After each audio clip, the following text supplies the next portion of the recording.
দেশের বন্ধ বিদেশিদের দেব না, বিদেশিদের দেব না, আমার দেশের বন্ধ, আমার দেশের সম্পদ বিদেশিদের দেব না, বিদেশিদের দালালি চলবে না, চলবে না, দেশ বিরোধী চুক্তি বাতিল করতে হবে, বাতিল করো। সকলের অবগতির জন্য আমরা জানাচ্ছি যে আজকে আমরা যে কর্মসূচি হাতে নিয়েছি, যে বিক্ষোভ কর্মসূচির এখানে ব্যানার দেখতে পাচ্ছেন, সেটা বাংলাদেশের কমিউনিস্ট পার্টি কেন্দ্রীয় ঘোষিত কর্মসূচি। আমরা এই কর্মসূচি নিয়ে সারা বাংলাদেশে কথা বলছি। সারা বাংলাদেশের মানুষ আমাদের পাশে আছে এবং সাধারণ মানুষ আমাদের ব্যানারে একত্রতা পোষণ করেছেন, সংহতি প্রকাশ করেছেন। আপনারা ব্যানারে দেখতে পাচ্ছেন যে আমেরিকার সাথে দেশ বিরোধী যে চুক্তি করেছিল, গত 2 বছর যে দায়িত্ব পালন করেছিল অন্তর্বর্তী সরকার, ইউনূস সরকার, তারা আমেরিকার সাথে এরকম কিছু চুক্তি করেছিল যে এই চুক্তির মাধ্যমে আমাদের এই দেশ বিক্রয়ের যে চক্রান্ত, যে ষড়যন্ত্র, সেটা আজ প্রকাশিত হয়েছে।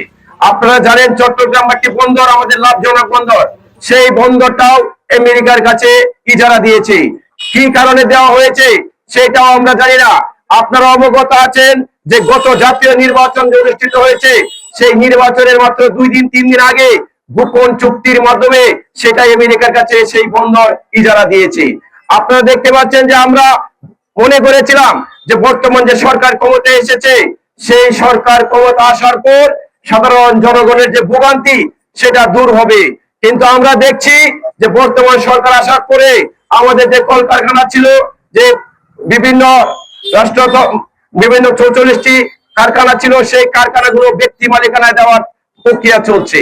আমরা মনে করেছিলাম যে যত কলকারখানা গত 2 বছরে বন্ধ হয়েছে, মব সন্ত্রাস হয়েছে, অগ্নিসংযোগ হয়েছে, সেই কলকারখানাগুলোকে চালু করা হবে এবং সাধারণ যে শ্রমিক তারা যেন সেখানে কাজ করে তাদের পরিবার নিয়ে চলতে পারে, সেটা আমরা বর্তমান সরকারের কাছে আশা করেছিলাম, কিন্তু আমাদের শেষ আশা বাস্তবায়ন হয়নি। বিদ্যুতের দাম বৃদ্ধি করে দিয়েছেন, পেট্রোলের দাম বৃদ্ধি করে দিয়েছেন, গ্যাসের দাম বৃদ্ধি করে দিয়েছেন, তারপরেও কেন সংকট, কেন সেটা আমরা পাবো না? আমরা চাই গ্যাসের দাম বৃদ্ধি যাতে না হোক এবং গ্যাস যেন আমরা পাই। বিদ্যুতের দাম বৃদ্ধি হয়েছে, সেই দাম বৃদ্ধি কমিয়ে যেন আমরা নিরলসভাবে বিদ্যুৎ পাই, নিরবিচ্ছিন্ন বিদ্যুৎ যেন আমরা পাই। এই রাষ্ট্র যেমন আপনার, তেমন আমার, তেমন সাধারণ জনগণের চিন্তা না করে বিদেশিদের কাছে এই দেশ বিক্রয়, বন্দর বিক্রয়, লিজ দেওয়া, ইজারা দেওয়া বন্ধ করুন। না হয় সাধারণ জনগণকে পাশে দিয়ে আমরা আরো দুর্বার আন্দোলনে যাব। আমরা গত জাতীয় সংসদ নির্বাচনের 3 দিন পূর্বে ডক্টর ইউনূস সরকার আমেরিকার সাথে যে বাণিজ্য চুক্তি করেছেন, সেটার বিরুদ্ধে তখন থেকে আমরা রাজপথে সোচ্চার ছিলাম। শুধু কমিউনিস্ট পার্টি নয়, এই দেশের প্রতিটি প্রগতিশীল সংগঠন, দেশপ্রেমিক মানুষ প্রত্যেকের অবস্থান থেকে তার বিরোধিতা করে আসছে।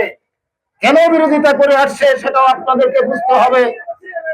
এই আমেরিকার সাথে যে বাণিজ্য চুক্তি হয়েছে, এই চুক্তির ফলে আজকে আমাদের এই দেশের যে কোনো সংকট, যে কোনো সময়ে বিদেশ থেকে কোনো কিছু আমদানি করতে হলে সেই আমেরিকা থেকে আনতে হবে। সেই দেশের যে কোনো দেশ থেকে যদি আমরা কোনো কিছু আনি, আমেরিকা থেকে না আনলেও আমেরিকার কাছ থেকে অনুমতি নিতে হবে আমাদের।